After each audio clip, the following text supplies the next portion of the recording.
Quer dizer, o que eu queria ver agora nessa parte final é a gente ver um pouco essa história do Furtado aí, né? Deixa eu colocar de volta a lâmina aqui. Onde que está isso aqui? Apresentar agora. Uma janela. Aqui. E. Aqui. Então, agora a pergunta é mais ou menos o seguinte: qual é a consequência da introdução do trabalho assalariado sobre essa economia, até então, agroexportadora de base escravista? Né? O Furtado, né, o jovem Furtado, aí pela foto, certo? Ele diz que o fato mais importante no final do século XIX é o crescimento do trabalho assalariado. E diz mais, certo, de que a massa de salários vai ser o núcleo de uma economia de mercado interno que até então era muito pequena, era muito pouco desenvolvida. Né? Então ele vai dizer, quer dizer, que a primeira grande consequência da introdução do trabalho assalariado, certo? Quer dizer, deixa eu pular isso aqui, depois eu volto. A grande consequência é ampliar o efeito multiplicador da economia. Vocês viram na lâmina anterior, tem uma questão sobre o caiu já faz um tempão, certo? Justamente sobre, usando essa frase do Furtado que eu acabei de chamar, e ele faz algumas perguntas de falso verdadeiro aí, certo? Vocês têm aí as respostas, eu vou tentar respondê-las aqui ao longo do tempo, certo? Quer dizer, então, por que o Furtado diz que o efeito da introdução do trabalho assalariado na economia do século XIX, certo? Ele tem um efeito de constituir-se a massa de salários, o núcleo de uma economia de mercado interno,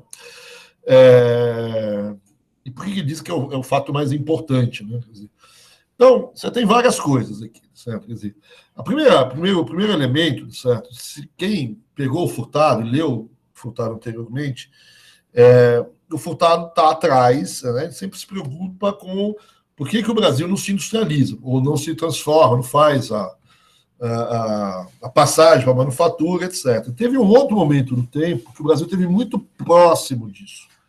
Qual foi esse momento? Foi durante a época do ouro. Né? E na época do ouro, você gerou renda, gerou mercado, e talvez ali a questão fosse mais tecnológica, tinha o alvará que proibia as manufaturas da colônia, etc. Mas você chegou a constituir um mercado ali também. Né? Mas depois, com o fim do ouro, desarticulou toda a produção, etc. E agora eu tenho de novo essa constituição de um mercado interno que é fundamental para o Furtado, porque esse mercado interno é que vai viabilizar não o crescimento de uma indústriazinha, certo? Mas um processo de industrialização mais profundo e mais consistente. Né?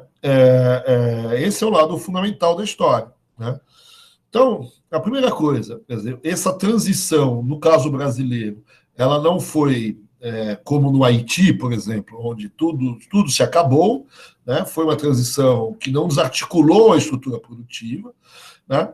Mas que modificou a função de produção, óbvio, né? A forma de produzir, as relações de produção, e tem um efeito muito grande sobre a economia, que ele traduziu aí por chamado uma ampliação do efeito multiplicador da economia. E por que eu tenho ampliação do efeito multiplicador? É basicamente uma questão de especialização da fazenda de café.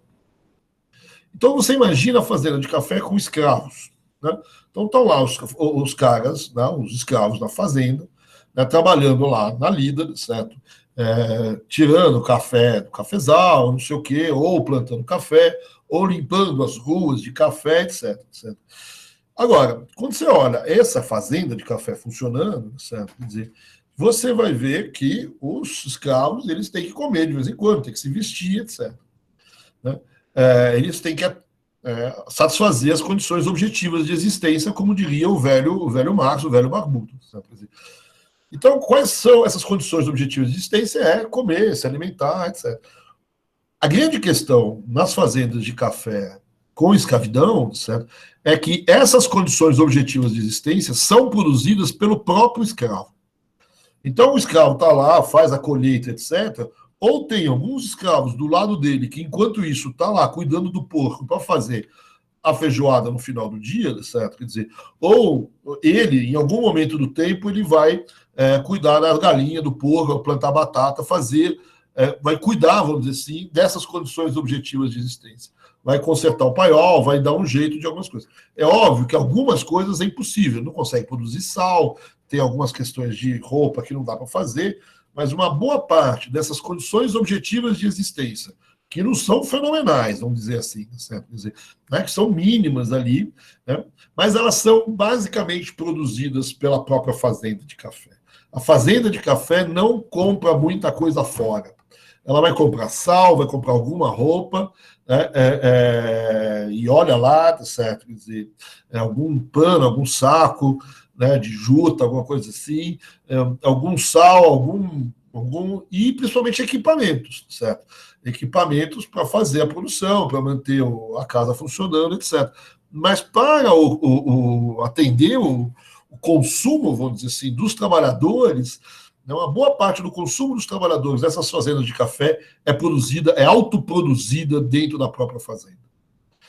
Quando vem Matteo e Giuliana, certo? Quando vem trabalho livre, certo? Quer dizer, quando vem, então, os italianos, etc., certo? Quer dizer, como é que vai funcionar a fazenda? No limite, certo? É óbvio, isso levou 60 anos, certo? Teve muito momento em que as duas coisas estavam juntas, né? Não é de um dia para o outro, não é no dia 13 de maio de 88 que tudo aconteceu, né?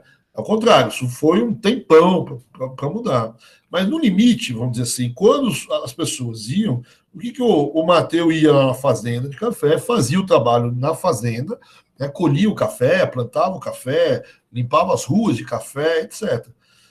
Mas ele voltava depois para casa, né? Voltava para casa para a Bela Giuliana, né, certo? Lá com o seu filhinho, certo? Quer dizer, e na volta para casa, o que ele fazia, certo? Passava na lojinha, né, de algum cara ali e comprava o leite para dar para o rebento ali, certo? Dar para o filho dele, certo? Ele passava na loja e comprava o leite ou um saco de arroz, certo? Para ir lá dar para a Juliana para fazer a comida, certo? Quer dizer, sem ser muito machista aqui, certo? Agora, talvez você pudesse dizer, mas do lado da casa dele tinha lá ele cuidava de umas galinhas, pode ser, tá certo? Ele pode talvez ter algum acesso. Mas uma parte muito maior daquilo que ele consome, ele compra. Ele vai receber um salário, talvez o salário dele não seja todo ele em dinheiro, certo? Talvez ele até receba algumas coisas em espécie ou em direito de explorar alguma terra que normalmente é sempre o Antônio Fagundes, o dono da fazenda, nessa história aí, certo? Quer dizer, agora que a gente vai rever novelas na Globo, talvez passe alguma dessas. Então a gente vai pegar essas coisas, né? Vai pegar o Matteo, ele vai de alguma maneira pegar uma parte do trabalho dele e receber um salário que é para o quê? E que o salário serve para comprar as condições objetivas de existência dele, para comprar a comida dele, né? Ele come mais do que o escravo? A gente pode até pressupor que não, ele come a mesma coisa, certo? Eles têm, não é verdade, mas vamos supor que ele tem o mesmo padrão de consumo. Isso não é verdade, mas suponha que ele tivesse o mesmo padrão de consumo. O fato é que, mesmo tendo o mesmo padrão de consumo, o que ele produz para consumir é menor do que o escravo produz ele mesmo para consumir dele mesmo, né? Ele tem que passar uma parte do tempo dele, ele recebe o salário, e ele é obrigado a passar na lojinha para comprar o troço. Aqui que está a economia interna, aqui está o mercado interno, né? Nessa história, então, você especializou a fazenda. A fazenda de café não produz mais o porco, né? Não produz mais a mimosa para fazer o leite, certo? Ela se especializou no café com trabalho escravo. Desculpa, um trabalho assalariado. Enquanto que na época da escravidão, né, a fazenda meio que dava conta de tudo. Ela evitava comprar muita coisa fora, comprava o que precisava. Agora não, fazendeiro de café não tem mais por que comprar, fazer as outras coisas. Paga ali o salário para o Matheus e manda ele se virar, tá certo? Quer dizer, né? Ele pode até produzir o porco, certo? Ele pode até produzir leite, certo? O Fagundes, certo? Mas o Matheus vai ter que comprar esse leite, vai ter que comprar, e vai contratar outra pessoa, talvez um outro Matheus, certo? Quer dizer, o Giuseppe vai ser contratado para cuidar das mimosas lá do Antônio Fagundes, que vai vender o leite para o Matheus, certo? Da mesma maneira que o Giuseppe, se quiser tomar café, vai ter que comprar um café que o nosso amigo, o Matheus, produziu, né? Então, o produtor, ele se especializa na fazenda, né? Ele não produz mais tudo o que ele consome, certo? Ou quase tudo que ele consome, como era o caso dos escravos.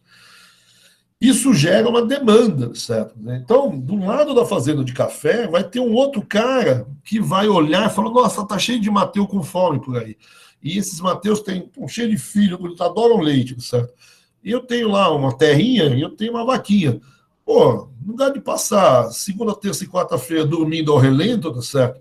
Eu vou fazer o quê? Eu vou cuidar da vaca, tá certo? Eu vou cuidar da mimosa, vou cuidar do rabicó, aí vou vender leite para o Mateus, certo? Quer dizer, então, esse salário do Mateus, certo? E essa busca do Mateus pelo leite, pelo produto, faz com que outras pessoas produzam o leite para vender, né? Então, a parte das pessoas que estavam na subsistência, elas deixam a subsistência, saem, começam a se especializar. Então, vamos supor que você tinha lá o fulano lá, o outro cara que tinha lá uma terrinha, não sei se era dele, se não era, tal, mas ele tinha lá uma terrinha, né? O que esse cara fazia, certo? Na segunda-feira, ele cuidava das galinhas. Na terça-feira, ele cuidava da mimosa.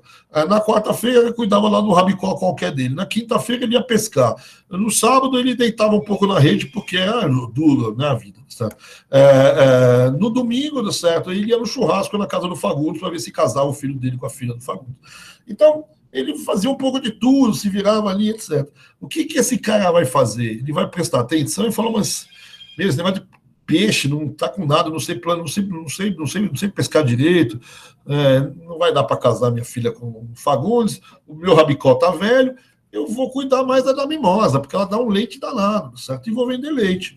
O vizinho dele faz o contrário, certo? Quer dizer, ele vai cuidar do rabicó, porque a mimosa dele é meio velhinha, certo? Então, o que você está tendo aqui? O velho Adam Smith, capítulo 1, certo? Quer dizer, a especialização das fazendas em volta da fazenda de café, ou às vezes até dentro da fazenda de café, mas, né, então, para quê? Para abastecer a turma do Mateus, certo? Quer dizer, agora, esse cara que deixou de produzir porco e se especializou no leite, vai precisar comprar porco também. Então, eu tenho um processo de especialização de cada uma das fazendas que gera esse mercado consumidor interno, esse mercado interno, que é o grande elemento do efeito multiplicador da economia, que eu não tinha lá na economia escrava, né? Então, aquilo que era 10% lá na época da escravidão, que era quanto que uma fazenda na época de açúcar comprava fora dela, esse número vai para 40%, 50%, certo? Por conta do Mateus, por conta das especializações na fazenda de café, certo? Do Mateus não precisa ser um Mateus, não precisa ser um italiano, pode ser um John americano, pode ser um João brasileiro que estivesse ali também, certo? Quer dizer, tanto faz, certo? O fato é que uma parte da produção dessas pessoas que são trabalhadoras nas fazendas de café passa a ser uma parte do consumo dessas pessoas passa a ser negociado em mercado, né? Os escravos, uma boa parte do consumo desses escravos não era negociado em mercado, era produzido por eles mesmos dentro da fazenda com base em açoite, certo?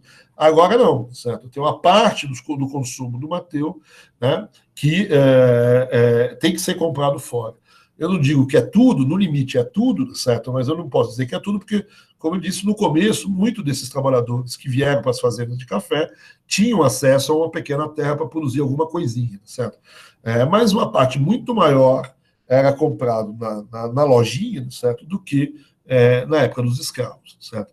Então, e isso é que gera o tal do efeito multiplicador. Esse processo de especialização nas fazendas, que eu volto a insistir, é o livro 1, capítulo 1 do livro do Adam Smith, certo? Quer dizer, é o cara que caçava gamo e fazia e pescava não sei o quê, ele se especializou naquilo que ele é melhor, né? A fazenda de café no café, o vizinho no leite, o outro não sei o quê, e vão criando o mercado pouco a pouco. Certo? Então, esse é o elemento principal para o Furtado dessa história. Certo?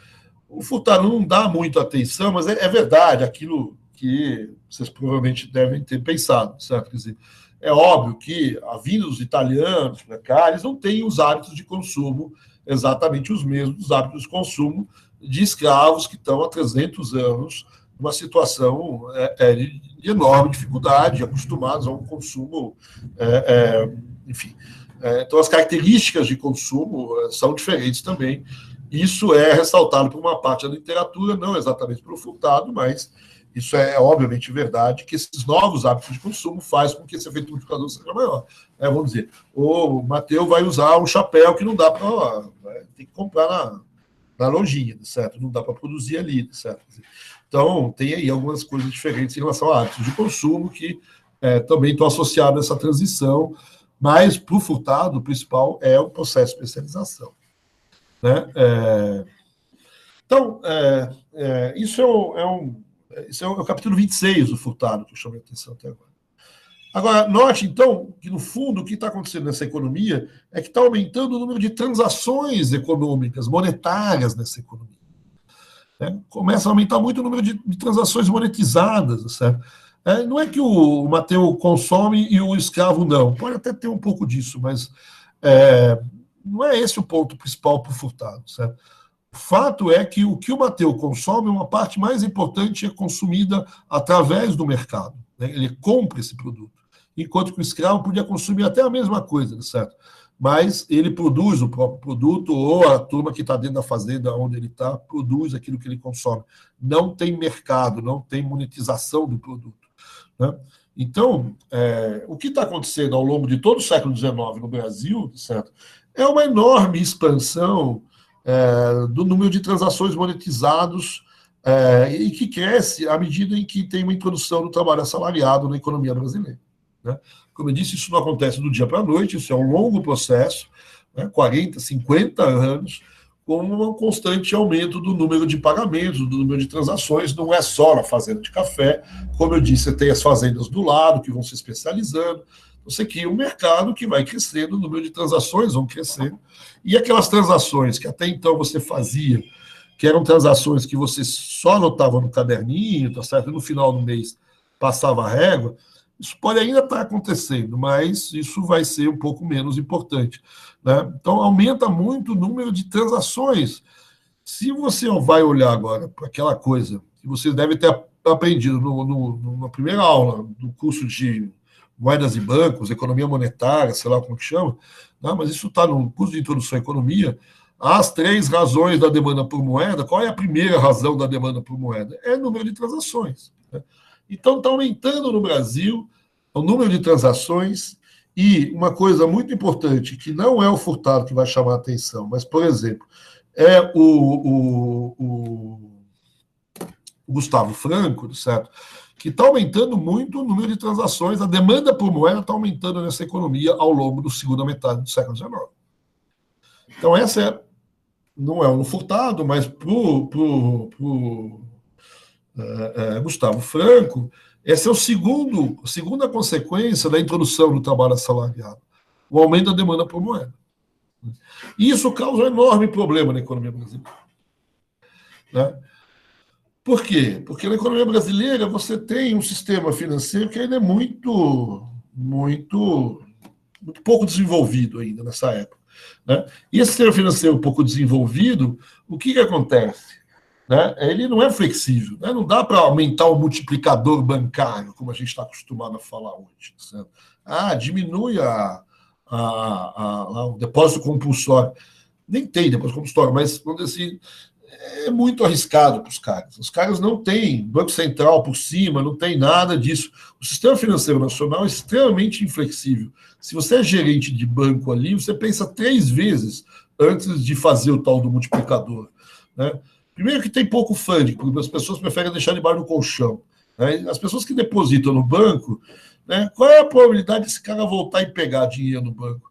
É grande, porque só tem você quase como banco, certo? Então, você ser multiplicador ali, você multiplica uma vez, 2 vezes, e não 100 vezes como se faz hoje, certo? Quer dizer, o sistema financeiro é meio inflexível, ele não tem essa possibilidade de ir se adequando a esse aumento da demanda por transações.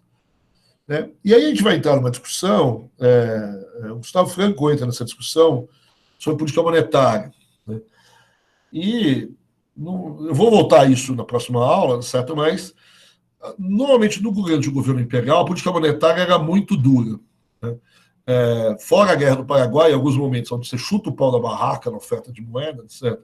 Mas o final do Império, ele é muito duro. Né? Política monetária do tipo padrão ouro, né? Ou seja, você só emite de acordo com as reservas.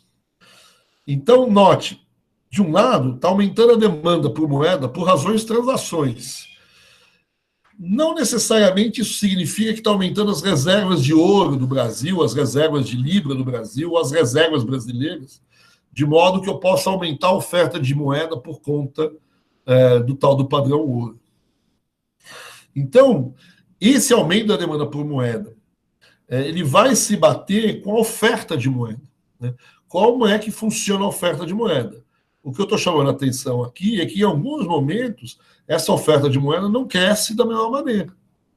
Então, ao longo do Império, eu tenho sistemáticas discussões e problemas de como que eu devo conduzir a política monetária, já que eu tenho, no mínimo, aumento da demanda por moeda por razões de transações, e eu tenho ou uma resistência dos governantes, do ministro da Fazenda, do presidente do Banco do Brasil, em ampliar a oferta de moeda, né, certo? Quer dizer, e o sistema financeiro privado também tem dificuldade de criar moeda, vamos dizer assim.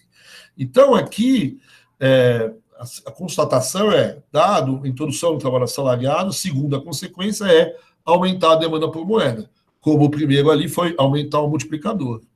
Só que aqui já começa a aparecer uns problemas históricos da nossa economia, que vale até hoje. Como é que eu conduzo a política monetária deste raio, deste país, certo? Quer dizer, na época ainda você tinha muito a ideia de padrão ouro, certo? Você tem que emitir de acordo com as reservas monetárias. Agora, note que não necessariamente essas duas coisas estão crescendo juntas. Né? O número de transações, você pode até dizer, o número de transações está crescendo porque o setor exportador de café está crescendo, e se as exportações de café estão crescendo, as reservas também estão crescendo. Se fosse tudo bonitinho aqui, talvez eu não teria tido muitos problemas. Mas se eu disser para vocês que no final do Império eu tive no Rio de Janeiro grandes crises de liquidez, que é o que o Gustavo Franco aponta, né, mostra que eu tenho um problema aqui, certo? De como gerir a oferta de moeda. Essa questão, vamos lembrar que o fim da escravidão é 88, né? E a República é 89, e logo depois da República 89, você tem um ministro da Fazenda brasileiro, que é o Rui Barbosa, que chuta o pau na oferta de moeda, certo? Quer dizer, é considerado um maluco pelos historiadores monetários brasileiros. Né? Mas algumas pessoas falam, mas você estava ali no fim da escravidão, a demanda por moeda cresceu para caramba, tinha crise de liquidez no Rio de Janeiro. Tem até uma justificativa para o maluquice, para o aumento da oferta de moeda do Rui Barbosa.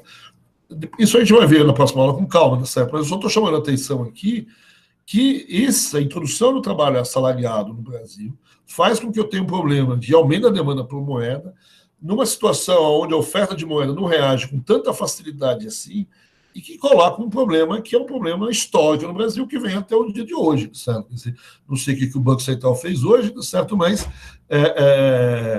você tem aí a discussão de como você conduz a política monetária que existia lá na República Velha e que vai existir até os dias de hoje.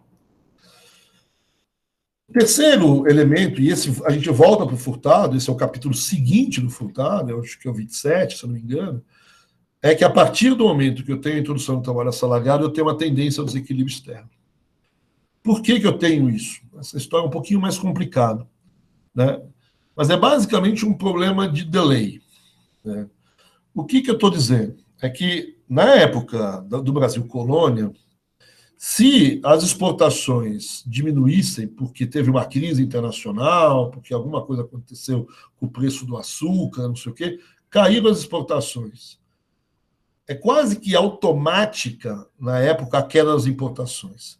Até porque quem exporta e quem importa é a mesma pessoa, ou são as mesmas pessoas. Então, na colônia, caiu exportação, caiu importação. E eu, no fundo, eu posso dizer o mesmo no inverso. Aumentaram as exportações, no fundo, aumentam as importações, talvez as remessas de lucro também. Agora, a partir do trabalho escravo, do trabalho assalariado, isso não é mais verdade. Né? E a gente tem uma situação mais ou menos como nos dias de hoje. Né? Se as exportações brasileiras caem, o que acontece com as importações? Né? Você vai me dizer, elas vão cair. Elas vão cair se a taxa de câmbio isso, se o efeito daquilo, se o governo fizer isso, não é mais automático. Não tem nada a ver uma com a outra diretamente. Né? Tem a ver via taxa de câmbio, via políticas, porque a cadeia, não sei o quê, do automóvel, né? Tem um monte de razões, mas você vai ter que escrever pelo menos 2 linhas para me explicar. Né? Então, o que eu estou chamando a atenção é que agora o desequilíbrio externo, a partir da introdução do trabalho escravo, do trabalho assalariado, eu começo a afastar as decisões de exportação das decisões de importações. Por quê? Né? Basicamente porque, tá certo? Quer dizer, basicamente porque eu tenho agora um grande grupo de pessoas novas que importam. Então, tenho lá, o Matteo e Juliana criou um mercado interno. Esse mercado interno, uma parte das pessoas nesse mercado interno, eles também são importadores. O Matteo e a Juliana, ele importa aquele chapéu que eles usam.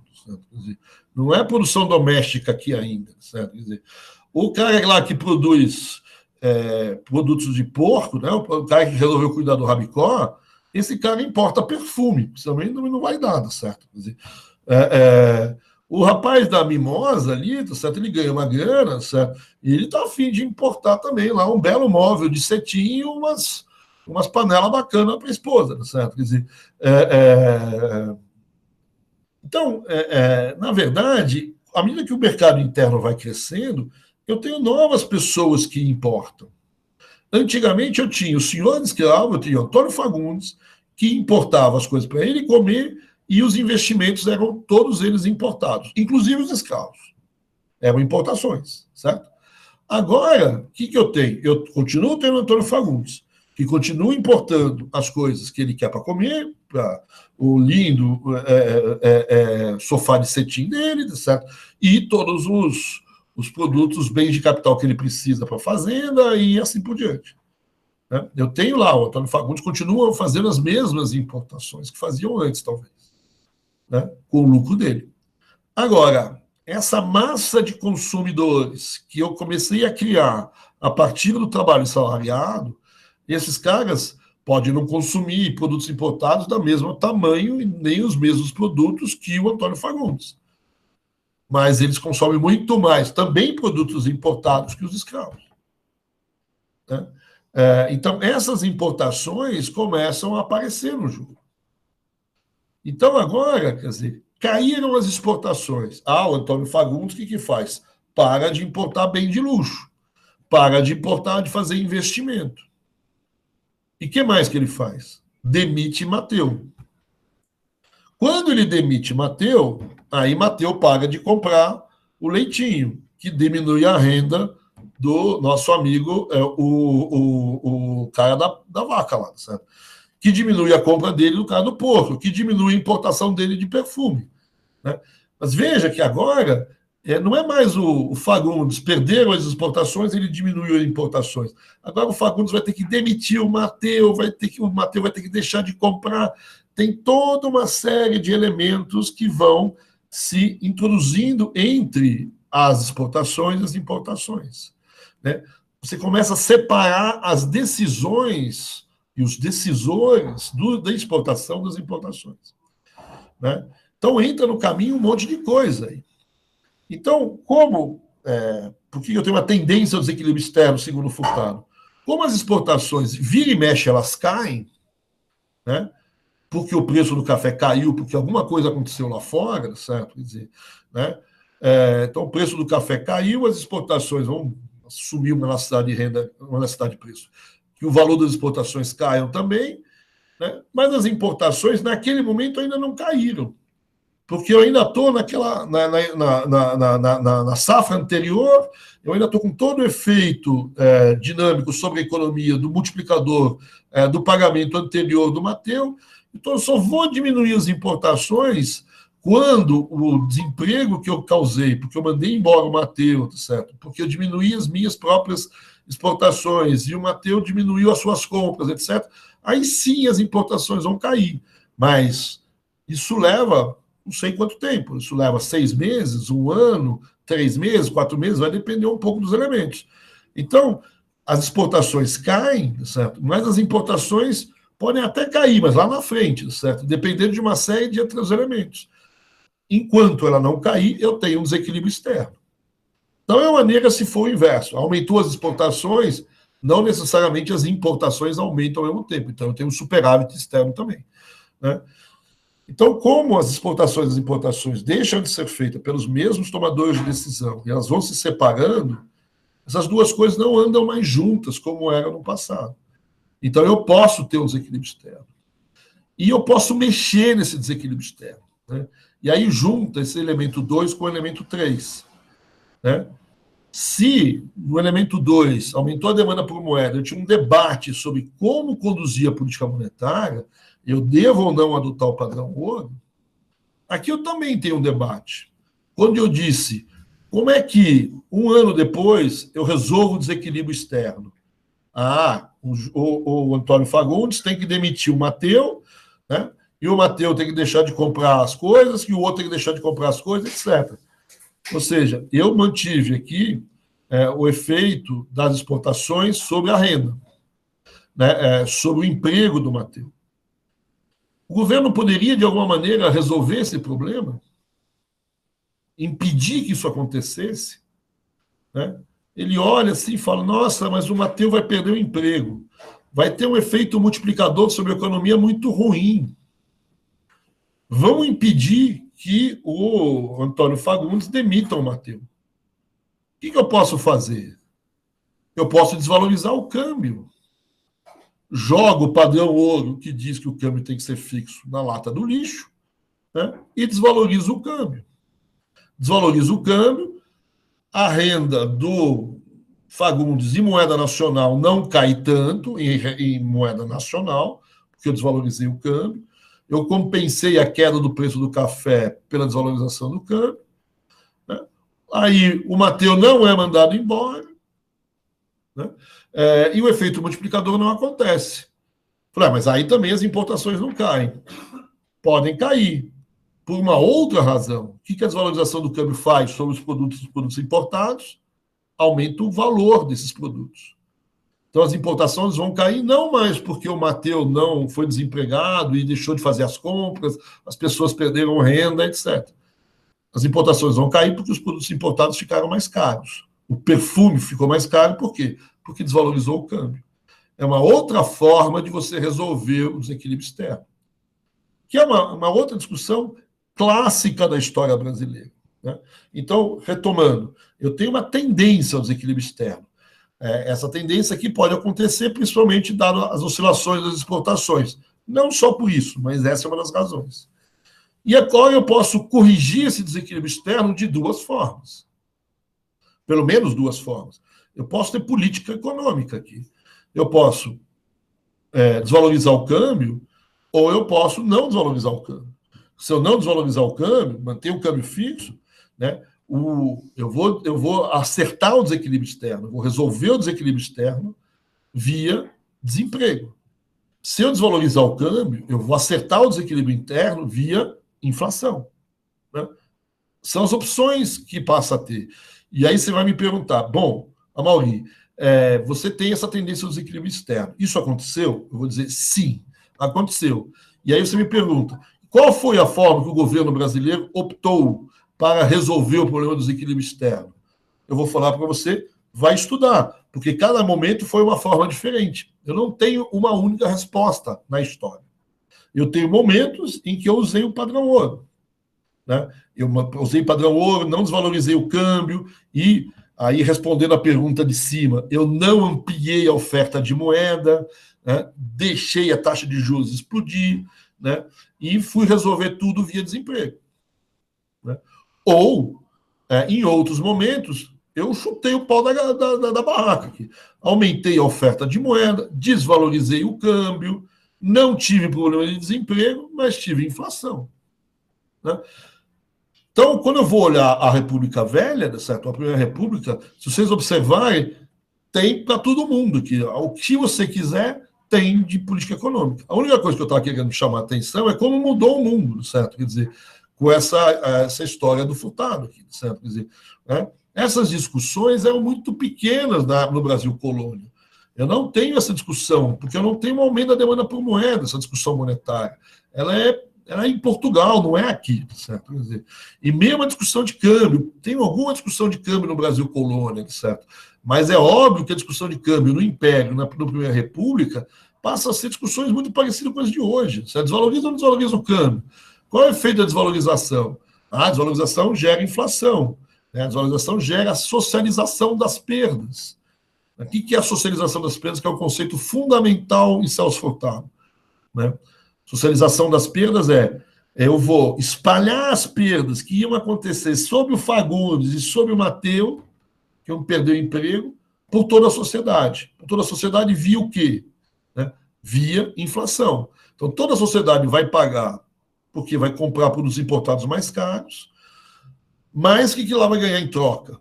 Né? O emprego do Mateu. E por que é importante manter o emprego do Mateu? Porque o emprego do Mateu manteve a renda do Mateu, que manteve as compras do Mateu sobre o vizinho dele, do outro vizinho, manteve minimamente a economia brasileira sem desemprego. Né? Então, em nome de um setor cafeeiro, em nome de proteger a renda do Fagundes, e também em nome de não ter um grande desemprego, eu vou espalhar um problema via sociedade, a inflação, para não ter o problema do desemprego. É uma opção de política, né? A socialização das perdas, porque você espalhou as perdas por todo mundo via inflação. Essa é a ideia do Furtado. Né? Mas aqui, o que eu estou chamando a atenção, principalmente nesses pontos 2 e 3, né, é como aparece a política monetária e a política cambial agora. Que se você olhar as provas da ANPEC, aqui eu encerro aqui, certo? Quer dizer, se você olhar as provas da ANPEC daqui para frente, certo? Né? Você põe aí mais uma coisinha de política fiscal e olha que é pequeno, certo?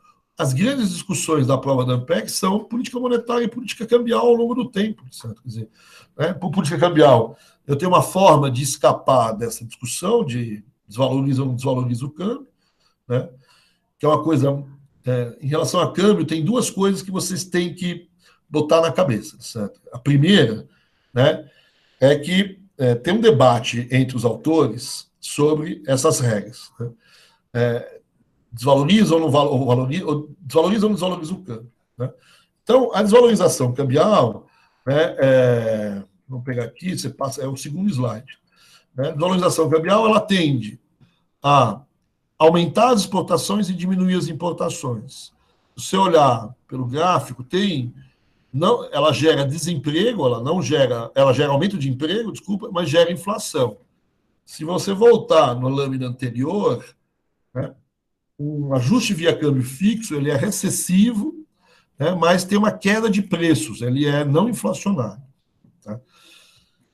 Assim, os economistas, eles não têm dúvida sobre essas setinhas aqui que estão aqui, certo?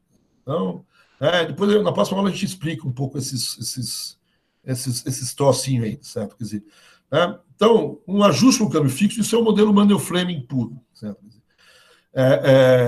Você olha esses ajustes, essas setinhas, ninguém tem dúvida. A dúvida das pessoas é o tamanho da setinha. Essa é a dúvida dos economistas. Se você disser que essas setinhas são pequenas, você vai dizer o seguinte, olha, vamos ajustar com câmbio fixo, ou seja, não vamos fazer nada, deixa o Matheus ser desempregado, que a recessão é pequena. Aí vai vir um cara, né, vai vir, por exemplo, o Delfim Neto, vai vir o Bresser Pereira, e fala, o diabo, essas setinhas aqui são gigantescas, a recessão é enorme, vai botar tudo, o Furtado também, vai botar todo mundo na recessão, a gente vai matar o país mais do que o coronavírus. Né?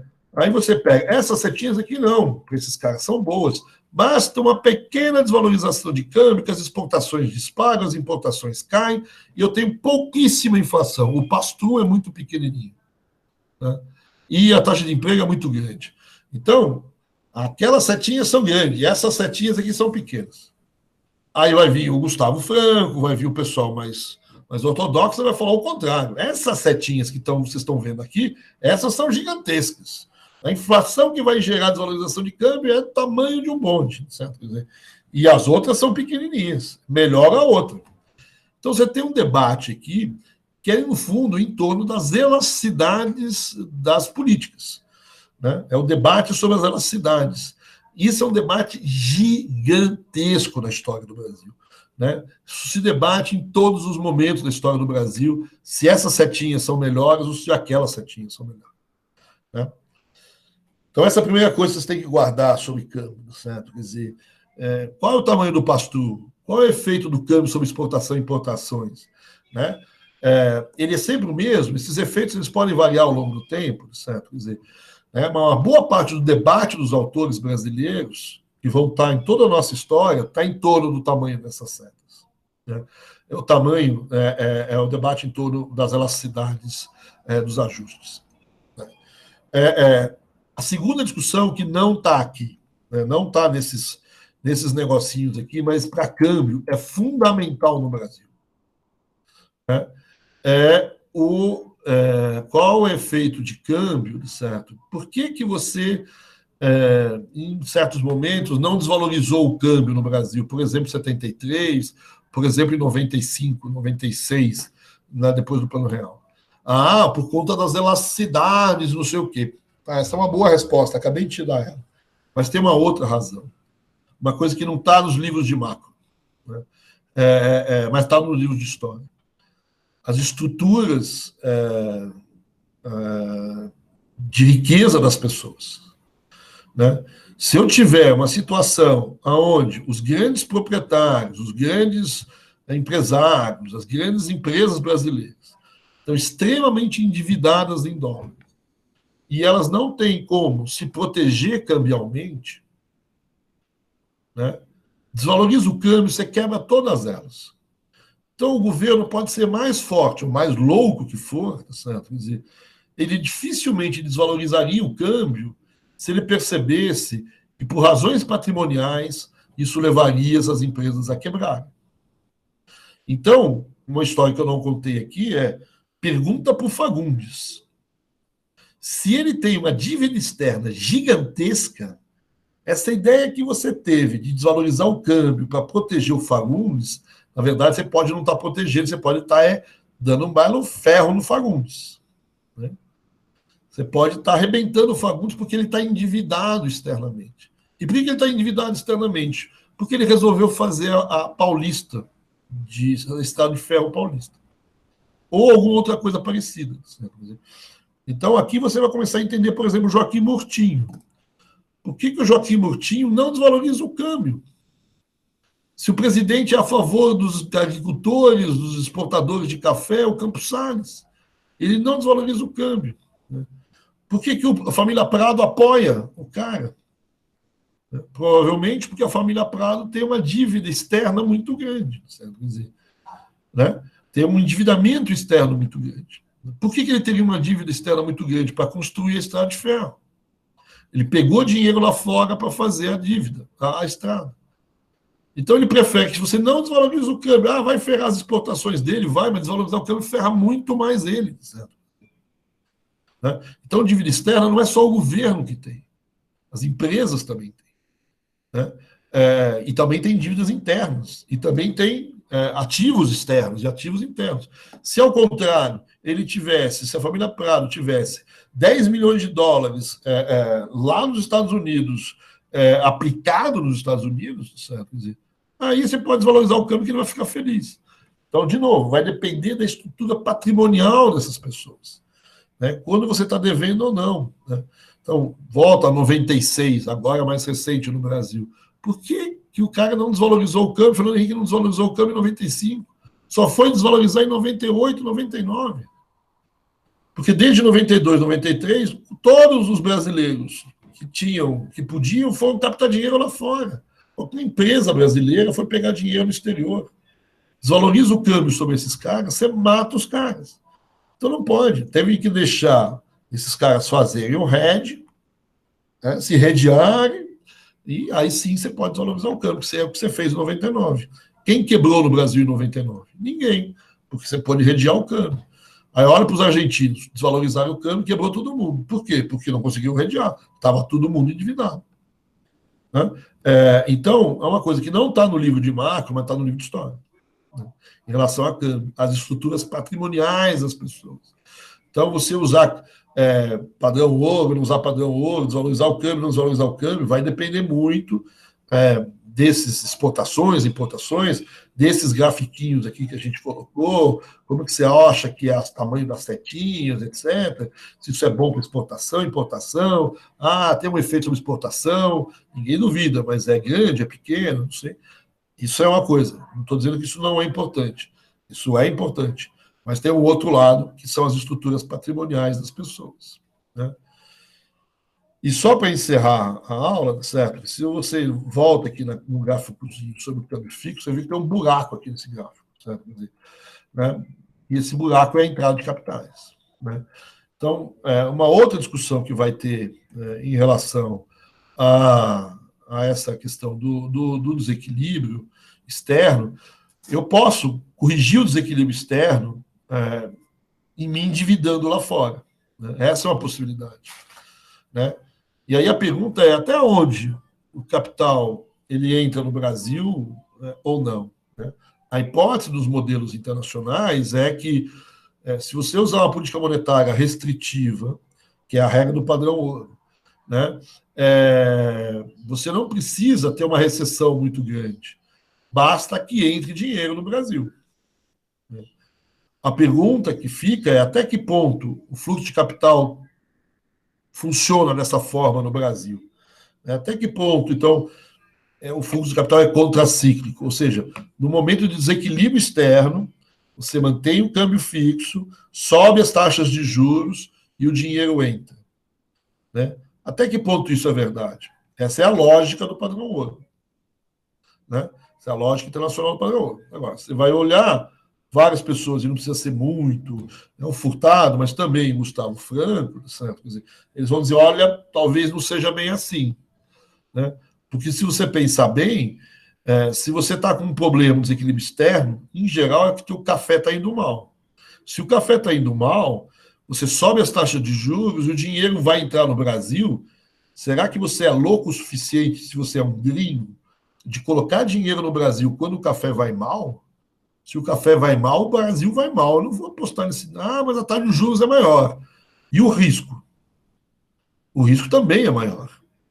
Então, aqui uma outra pergunta, certo? Quer dizer, a primeira pergunta que eu fiz é o que o governo fez?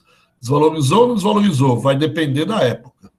E o dinheiro, entrou ou não entrou se fizesse padrão ouro?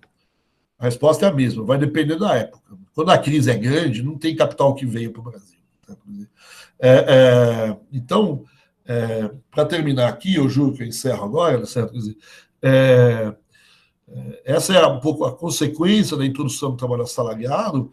No fundo, é o aumento do mercado, que vai possibilitar, por exemplo, a criação das indústrias no Brasil, etc. Mas, para o nosso curso, tá certo? O que isso acarretou, vamos dizer assim, também, vamos dizer assim, o aumento começou a acontecer a política econômica.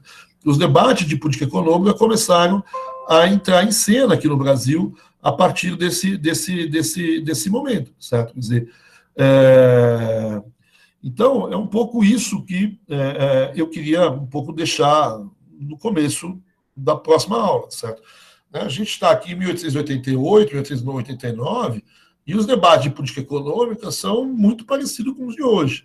Tem essa história do padrão ouro, que aparece de maneira muito forte, que talvez hoje não tem, mas desvaloriza o câmbio, não desvaloriza o câmbio. Aumenta a oferta de moeda, diminui a oferta de moeda. Né? A gente está com uma economia com todos, né? Não tem Keynes ainda, não tem a crise de 30, não tem coronavírus, etc., mas é uma economia parecida, de certa maneira, com os dias de hoje, né? O fato dela deixar de ser uma economia escrava, ela se torna muito parecida, né? Né, você tem, então, as três consequências aí da introdução do trabalho assalariado, duas vindas do Furtado, né? A ideia de trabalho assalariado elevando o efeito multiplicador, a ideia do Gustavo Franco de trabalho assalariado levando a uma questão de aumento da demanda por moeda e botando em xeque a política monetária, e terceiro, a questão do desequilíbrio externo, que te induz a debater como que eu vou corrigir o desequilíbrio externo, como que eu vou operar com câmbio, com política monetária, para combater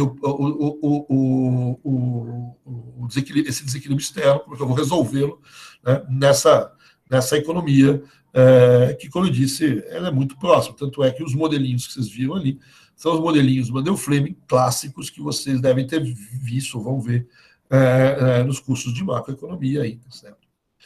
Então era isso, pessoal, tá certo? Tinha um pouquinho mais de lâminas pela frente, tá certo? Mas, para ser sincero, eu estou um pouco cansado aqui também, tá certo? Quer dizer, eu imagino que também vocês já foram bastante atordoados por essa história toda, certo? Então, eu vou encerrar por aqui e na próxima aula a gente retoma um pouco, retomando essa questão do padrão ouro e da política econômica ao longo da República Velha. Tudo bem? Eu vou deixar agora para vocês, um pouco aberto, eu vou estar aqui com vocês mais um tempo, tá certo? E a gente pode conversar sobre alguns assuntos que vocês quiserem, sobre o próprio curso, sobre a aula de hoje, sem muitos problemas. Então, aí vocês ficam à vontade aí para falar, para debater, enfim, ou para ir embora, vamos dizer assim, certo? Quer dizer, fiquem como vocês quiserem. Então, é isso. Boa noite para quem precisar ir. E eu fico à disposição de vocês aqui, então.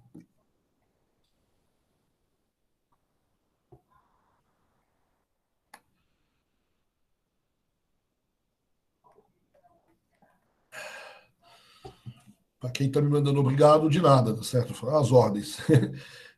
Vocês devem ter recebido meu e-mail também. Se quiserem mandar perguntas por e-mail, não tem problema nenhum. Aí tá de boa, tá certo? Quer dizer, tá tranquilo. Eu preciso desligar aqui a gravação.